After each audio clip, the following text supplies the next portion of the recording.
on somebody out there. Who's ready to get your kids addicted tonight? You don't even know what I'm talking about, but we're talking about getting your kids addicted tonight.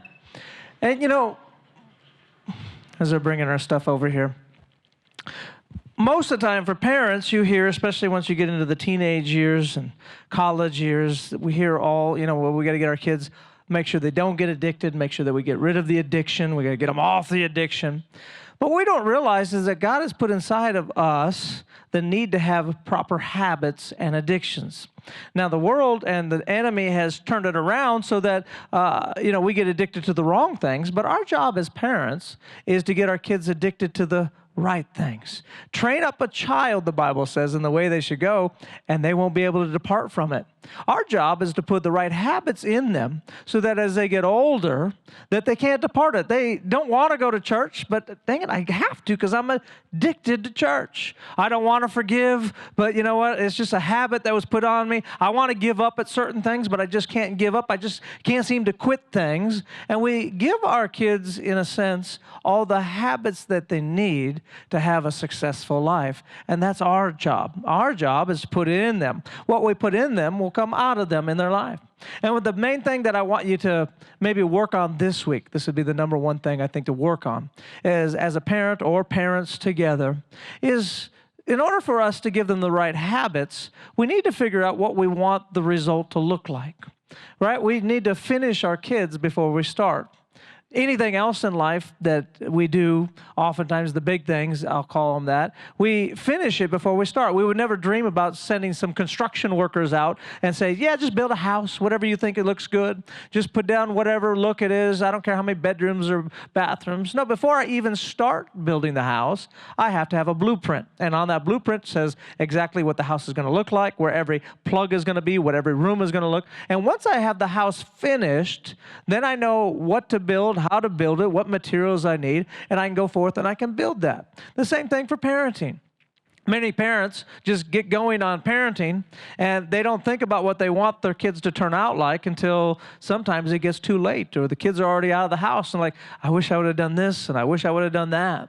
And so I think it's important as parents that we write down, get it out. Me and Holly, right away when we begin to have kids, what do we want our children to look like when they leave the house one day? What do we want that to be? Right? What things do we want them to have inside of them? I wanted to share really quick. I just wanted to add that when you were talking about see it before you actually start building it, what came up in me is faith. Because the word talks about all the things that we can have, but how many of you, sometimes life, or as you're walking life, that's not what you're experiencing. You find you're not experiencing what the word says that you can have. And how important is it for us to attach to that desire to actually have what the word says we can have and to know what the word says we can have. And so we start choosing toward it rather than what we see. And so faith is a lot like that, like what Pastor Scott is saying. We know that we can have it and we start choosing toward it. We start confessing what it is and what it already is in our life. And the same thing is with our parenting. We want to see it and then we start choosing and we parent toward it. Because it tells us how to parent. So, for me and Holly, we're like, okay, we want kids that grow up and they love God. We want kids that have a habit of going to church. We want to raise up kids that love people, have compassion and empathy. We want to raise kids that give 100% in whatever they do. They have a good attitude about them, that they don't give up, that they keep pressing on, that they have the ability to be happy in all circumstances in life, that they're able to pull from the inside of them some joy that God has inside of them, that they can go forth with that. I want to raise up kids that have integrity and are of great character. We listed out all the things, and once you know what you want, then you can look at all the things that you're doing as a parent and see if you're putting in the right habits, if you're on the right road or if you're on the wrong road, right? It's like a GPS. I put it where my address is. I don't just start driving and go, well, hopefully hit California. No, you put it in the GPS, and now I know if I'm going in the right direction. It'll tell me if I'm going in the wrong direction. And what many parents don't realize is that parenting starts at zero. I think sometimes we're waiting. where they're just a few months, they're only 6 months old, they're only a year old, they're only 2 years old. And what we tend to do oftentimes is when we're talking about things about the child, we'll brag how smart they are, but then we'll give excuses on things of listening and obeying. Oh, you and my child's so smart. Oh, a genius. But they're not smart enough not to touch the things they tell them not to touch at 1.5 years old. And you're like, well, you just said they were super smart. If they were super smart, then we can train our children to have the correct habits. And habit forming starts at 0. Right away, when you bring that baby home, you're already forming certain habits. So what many parents fall into the thing, and I think we did for a brief moment, and then we figured out we're going in the wrong direction, was you pick up the baby every time the baby cries, right? Come on, moms and dads out there. You get that newborn home and they cry, and every time they cry, you pick them up. But what happens when we pick up the baby every time they cry is I am telling them that the outside stimulus in life is going to be responsible for your happiness. So you're always going to be looking out there for something to make you happy, right? And then they get in their teen years, they become adults, and now their habit is maybe I need a drug, I need a pill, I need a drink, I need something to make me happy in my life. I need I need to maybe go into another man's arms to find happiness as a teenager. And so they're always looking for an outside stimulus rather than having the ability to be happy where they're at. And so if a baby has been what? Changed, been played with, had been fed, and the baby decides to cry, go ahead, enjoy your day. I'm going to close the door and go about my business. And what am I teaching that child? Is because now what happens, just think about how smart your child is. Anybody know that when I pick up the baby every time they cry, what do they do when you put them down? Every time, because a baby wants to be held all the time, right? And so I'm not allowing that child, in a sense, I'm putting a habit in that child that makes it, because I parent today for what I want tomorrow. So the things that I put in that child as an infant are determining how easy they are going to be at 1 year old and how easy they're going to be at 2 years old. And then what happens at 2 determines 5 and 7. If you can't get a 2-year-old to listen to you, how many people know you won't get a 14-year-old to listen to you? Right? If you're dealing and you don't deal with the tantrums of a 3-year-old, the tantrums of a 15-year-old girl are crazy, right? Multiply the tantrums of 3 by 100. And so we have to learn to put these certain habits inside of them. I remember when our second son was born, I had a pediatrician tell me to ask myself 2 things. And, I think every first-time parent, we go in with good intentions. We're not going to do this. We're not going to do this. We're not going to do that. And it comes from whether we babysat or we had friends that we thought did it wrong, right? And so you go into that first kid and you just have your list of things and ways you're going to be different.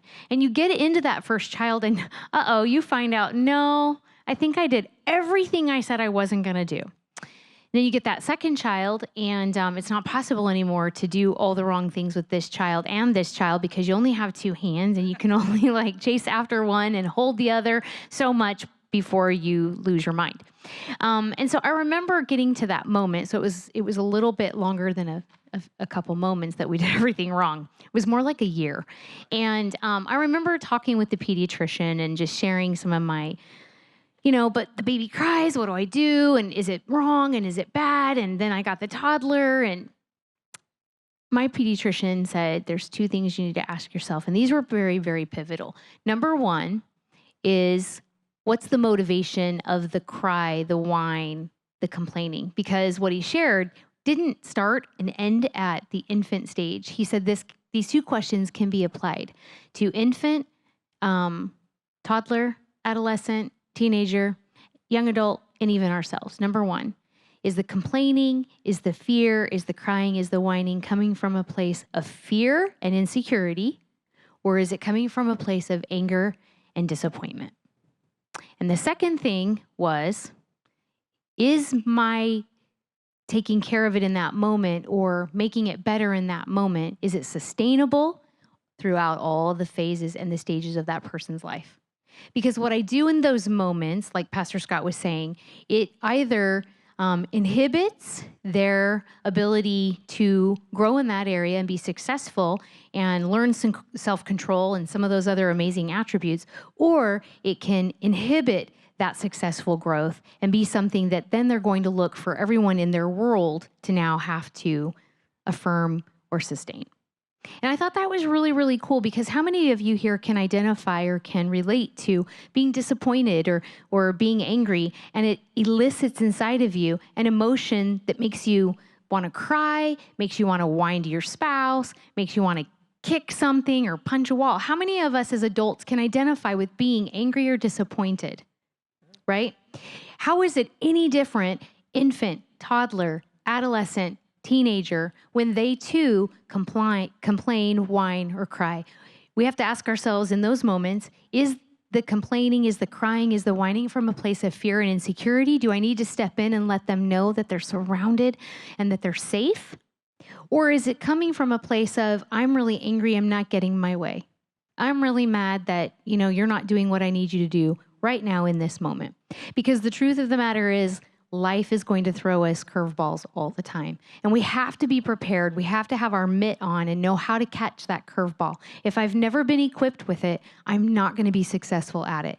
So we have to ask ourselves, am I taking away a moment of growth and a chance to teach them successful toddlerhood?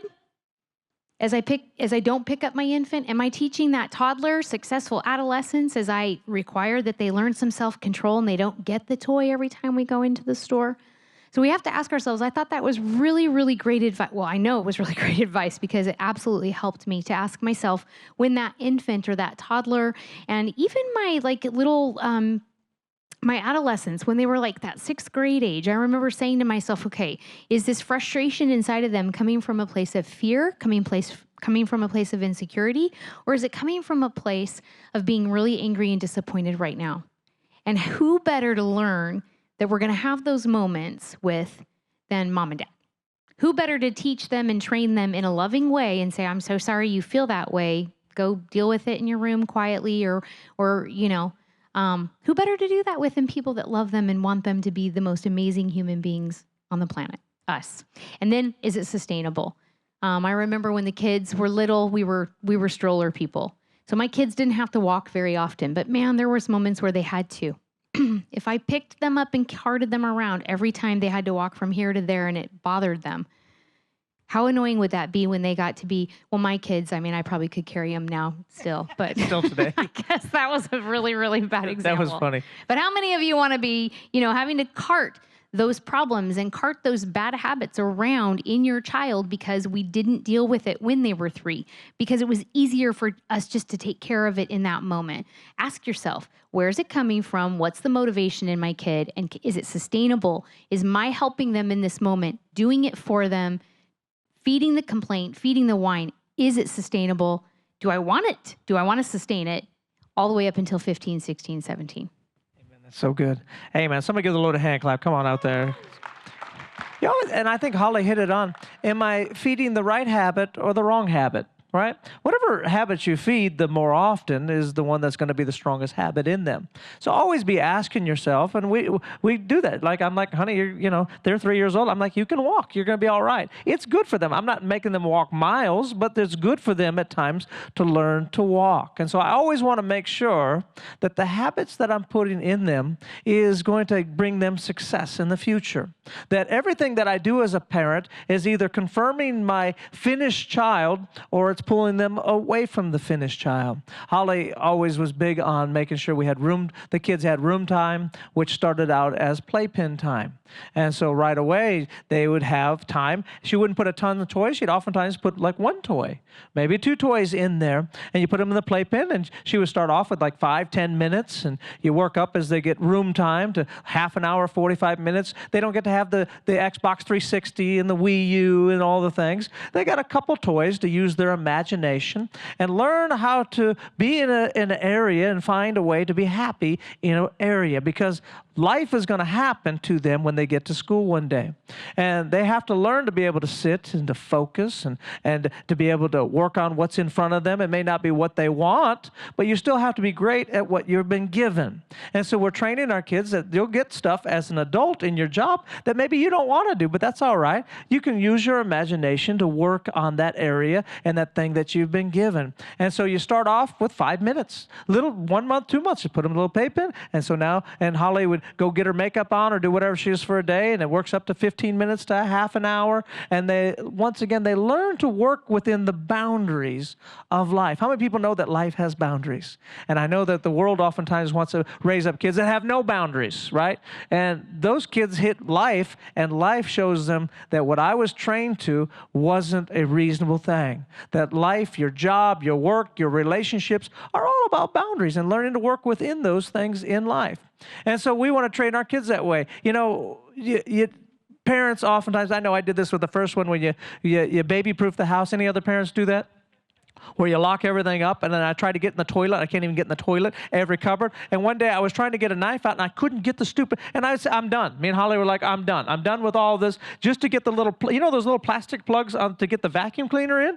Oh my, it's like welded in there. And I'm like, I'm done with this. And we decided, you know what, instead of baby-proofing the child or the house, why don't we house-proof the child? Because it's not fair that when I take my kids over to somebody else's house, they have to put stuff up and they got to hide the remote control, right? It's not fair of that. What I should do is I parent at home for what I want when I go outside of the home. That's my training ground. And so at a young age, we already like, you don't touch the outlet. If you do, guess what? You're going to get a cool surprise. Not gonna be your favorite surprise, but it's not, right? And I don't have to close all of the cupboards. I don't have to lock all the cupboards up. I just say, you don't get to go in there. And when you train up a child in the way they should go at a young age, you should be able to say, no, don't touch, and that's what it is, right? The child has to learn that they can't just go through the house and touch whatever they want, whenever they want to do it, go in any room and go anywhere, because what happens, here's what happens oftentimes to kids. They're allowed to do whatever they want when they want, and things are locked up. They go around and they flow and they touch and they do, and right, and they don't have to sit in a spot very long. They can get up and wander, and then all of a sudden at 5 years old, we go, all right, sit here for 2 hours. And they go, well, I can't do that. And then we want to label them with some sort of medical condition because we didn't build up a self-control muscle. Self-control is a muscle.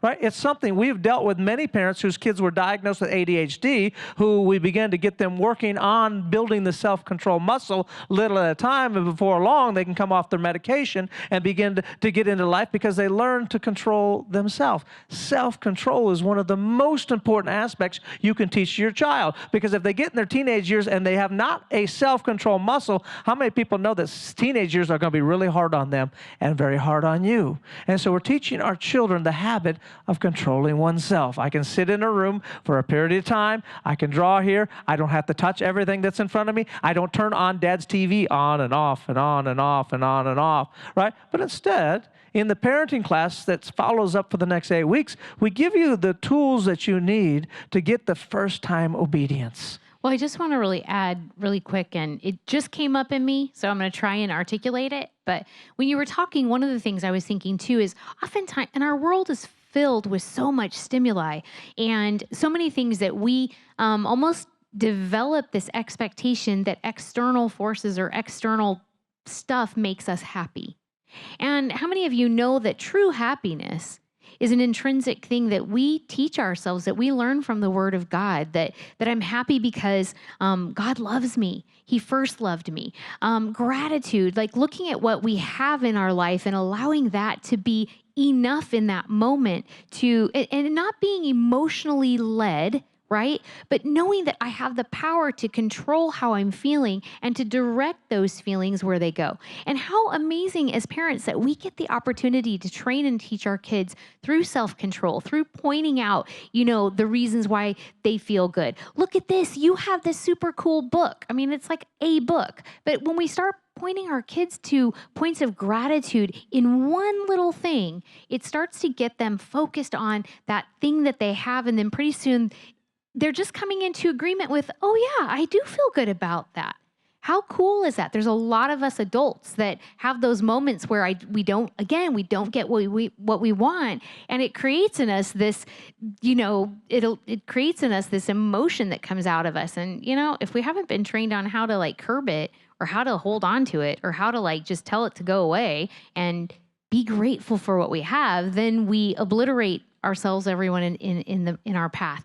So we have to remember that we get the opportunity to point out to our kids that they don't have to be led by emotions, that they can be led by that grateful heart and have a gratitude for what they do have, and that is enough in that moment.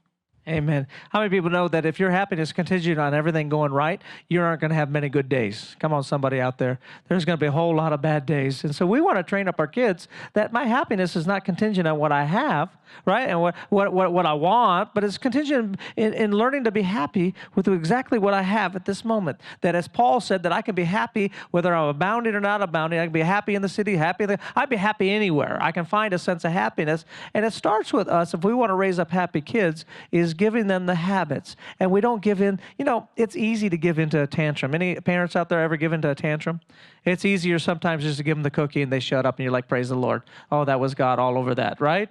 Right? I didn't want to battle, right? You're weary already.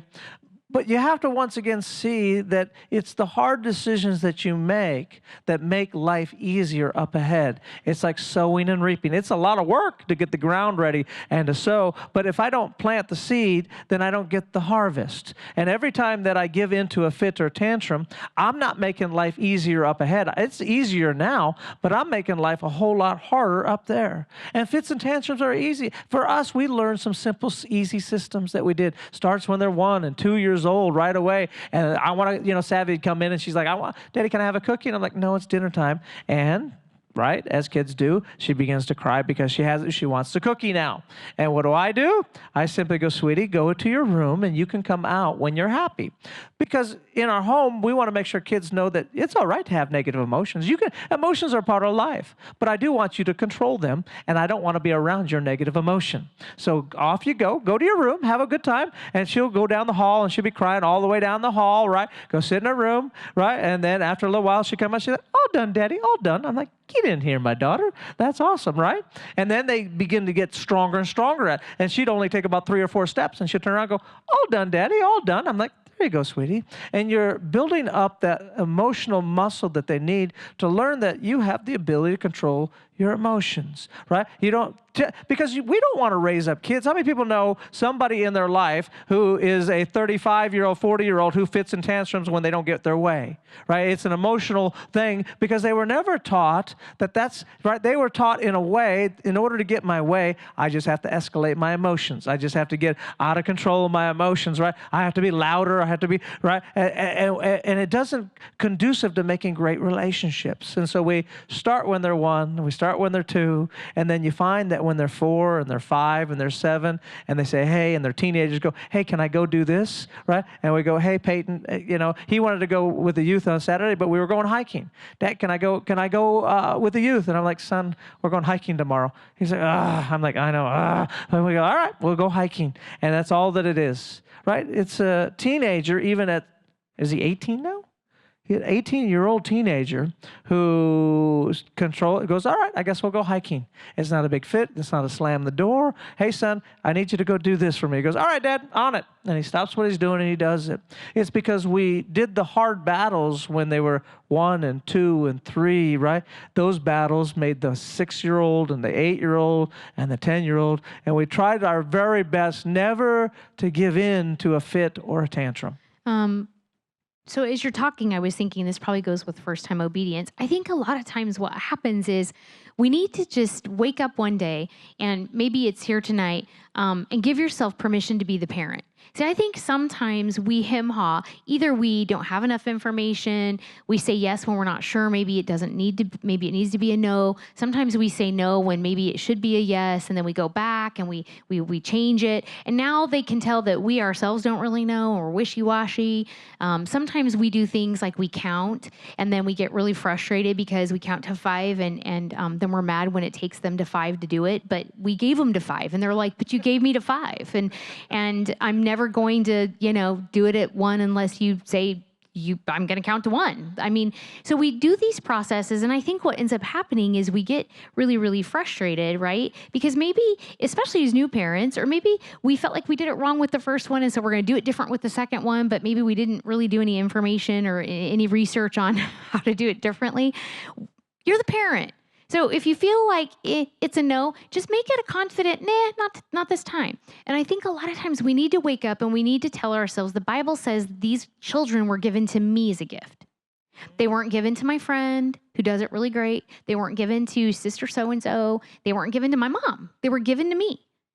I'm held accountable. And so what brings a peace or a check inside of you when you're parenting in that moment? And you're sitting in here tonight, so this is awesome. You have permission to be the mom and to be the dad, and what fits for your home and what works and what is in alignment with the word. What's in alignment with what the Bible says about the choices and the choosing. And that's the biggest thing. I think we get we get scared that we're making the wrong decision, but you're the mom and the dad. You have permission to be the mom and the dad of your kid. And guess what? There is not a person sitting in here that can be a better parent to your mom and to your kids than you. Period. That's so good, Holly. And you're equipped to be the parent for your kid. So you have permission to be the parent for your child. And if you and the word says that, they're a gift to you. So you're welcome. You're welcome. They're yours. And you know what? And whatever you're going through, Holly said it, you've been equipped by God for what you're going through, right? But you can make what you're going through better by putting the right habits in your kids. You know, what we always believe when we teach this and train up a parent is that we don't lower the standard to the child. We raise the child to the standard. Here's the biblical standard. First-time obedience is the standard. I don't lower it to you because you don't want to listen and you don't want to do what I say the first time, but instead, this is the standard. When I ask you to do something, you do it, and you do it with a happy heart. Because there's going to come a time you have a job and the boss is going to ask you to do something, and I don't want to have an adult who in the job has to throw a little mini tantrum and upset because they were asked to do something. But I want somebody that can do anything that God puts in front of them with a happy heart. Isn't that what the Bible says? Rejoice in the Lord always. Again, I say rejoice. So we put a habit in our kids that when I ask you to do the dishes at 8 years old, and they're like, and they get all like, because that's kids. Kids just are like this, and we always go happy heart, and then so we make them do a forced smile, and so they have to, and they put a most obnoxious noise. They're like, okay, I'm happy. There you go, and they put an obnoxious smile on. But you know what's interesting? After just 30 seconds, they're happy doing the work. Because sometimes the outside begins to change the inside. And so when I ask you to take out the trash or I ask you to do something in life, I don't ever allow the stomping through the house or slamming the door or being upset, because everything you do is unto the Lord. And so I set a habit at a young age that you're going to do everything with a happy heart. And it makes school, it makes everything in life, it makes everything better, because once again, we started with a habit. I don't know if my kids can not have a happy heart once they get to 18 years old. It's very difficult because we put a habit inside of them. Whining is one of the things. I want a drink of water. Anybody have kids that, I'm so thirsty? You feel like, really, you're going to die. I'm going to die. I need some water. I don't like that. I mean, I don't know about you as a parent, and I don't like adults are like that, because some of you know that I want to raise. Like, nobody likes adults like that, right? And so we want to raise up kids, right, that don't do annoying things, that aren't that way. God, right? They don't have that. And so Holly's got a great thing she always did when they whine. She said, I want a drink. And she goes, oh, well, don't we all? So here's the thing. I'm going to put the timer on. When the timer on the stove goes off, you can come back and ask me, and you can ask me the correct way, right? And they're like, what? Yeah. And so you put the timer on, and then they come back. And now what we like that also is we want our kids to be problem solvers. They can look at their life and begin to correct some things in their own heart. Come back and go, Mom, may I please have a drink of water? Of course you can have a drink of water. I'd love to get you a drink of water. See, and what it trains them also is you can get a better result by doing things the right way than doing things the wrong way. Well, I was going to say another really effective tool is you just whine back, or you just answer them the same way they're talking to you. I just had those moments where it was like just, really irritating. And so I just be like, oh my gosh, I need it too. And then you just start acting like them. And then they're like, especially when they were younger. She does that to me. They would, yeah, I do that to you. But seriously, like sometimes if they, especially unintelligent, like, Mom, Mom, and they start talking like a baby, I'd be like, what? Oh my goodness. Me too. I need, and they're like, oh, stop. Have you ever seen that in little kids when you start talking like them and they're like, they get mad? It's like, well, that's what you sound like.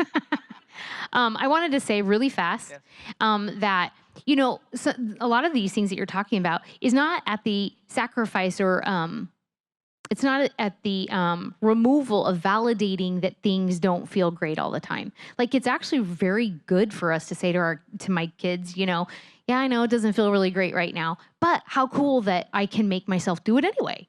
And I think that that's really a big thing, is like, it's not at the expense of validating their feelings or saying, yeah, I know it doesn't feel great. Because how many of us, again, can identify with having to do stuff as adults? I mean, and I had great parents. I mean, I'm a great kid. I was a great kid, but there were still moments where I didn't enjoy it. And so I'm grateful that there was a validation that it doesn't always feel good, but you can choose right anyway. And you can choose the way you should choose, even amidst being frustrated that you have to. Amen, amen. The last thing we'll talk about is the habit of church. In me growing up, Holly growing up, church was never an option. We went. This is what you did. And, I tried to get out of church for about a year and a half. And I don't know, it's just a habit in me. Church is the place that reminds you the habits of life. It's the church that gives you church is a place that gives you new habits. And I really encourage that a house built on the rock, right? The house that's built, they have enough things that are pulling them away. And when you get out into the schools and out into the world and friends, they have to have an anchor of life, is exactly what I had. I had an anchor that pulled me back to a right life and right living. And I highly encourage you, all parents, to make sure that your house is being built on God's house. They're making good friends in the junior high and everywhere they go. Whatever they're doing, they have a habit of making sure that God is a center part of their future. Can I get an amen anywhere out there? Come on, somebody.